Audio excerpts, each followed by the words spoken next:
A gente lembra que a gente começou o programa, inclusive, falando das declarações de Trump com as ameaças das taxações. Quem falou sobre isso foi Celso Amorim, inclusive. A Raquel Landim, nossa colunista, acabou de publicar uma reportagem com as declarações de Amorim. O assessor especial para assuntos internacionais da presidência afirmou que a ameaça de Donald Trump a sobretaxar os países alinhados aos BRICS é despropositada e que o Brasil não pode ter medo de ameaças. O que ele disse, abre aspas, é uma fala totalmente despropositada, não houve ataque aos Estados Unidos, mas a defesa do multilateralismo, foi o que disse Celso Amorim. E na análise dele, o que existe é um choque entre a visão do mundo do presidente americano e do bloco dos BRICS, porque Brasil, China, Índia e Rússia, que são os países dos BRICS, estão defendendo o multilateralismo, enquanto os Estados Unidos defendem a si próprio, né? E aí, Amorim disse ainda que se Trump sobretaxar o Brasil, vai ser um tiro no pé. E que o Brasil não tem medo de ameaça. Ele falou, não podemos ter medo de ameaça.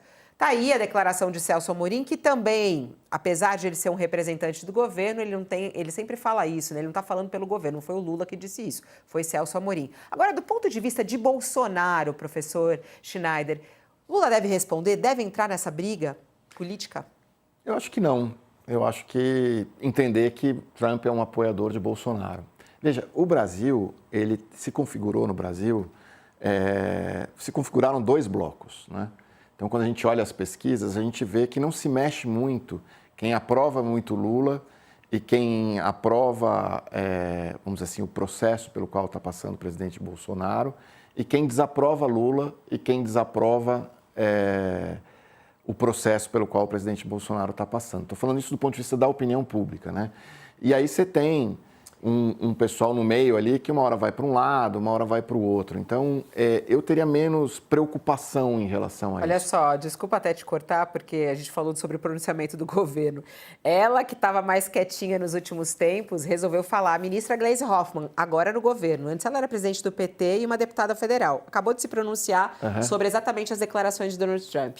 E aí ela diz, Donald Trump está muito equivocado se pensa que pode interferir no processo judicial brasileiro. O tempo em que o Brasil foi subserviente aos Estados Unidos foi o tempo de Bolsonaro, que batia continência para a sua bandeira e não defendia os interesses nacionais. Hoje, ele responde pelos crimes que cometeu contra a democracia e o processo eleitoral no Brasil.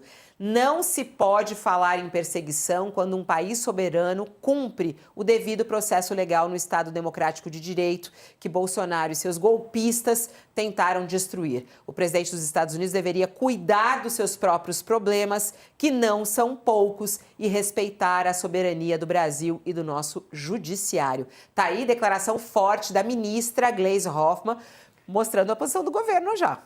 Mas é interessante que o Trump declara lá e Gleisi responde aqui. Então, acho que Lula também está dando mais ou menos o tamanho que ele quer dar a esta declaração, ao não ser pela sua voz e ser pela voz da sua ministra, de um ministro de Estado, né? No caso, uma ministra, a resposta ao presidente Trump.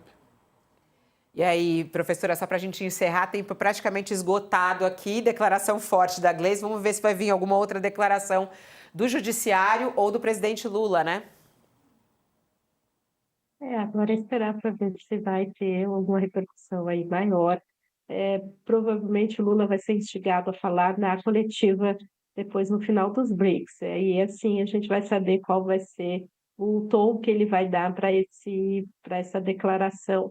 Mas eu acho que concordo com o Alexandre que vai ser possivelmente um tom de reforçar a democracia brasileira, mas não entrar diretamente no embate com o Trump.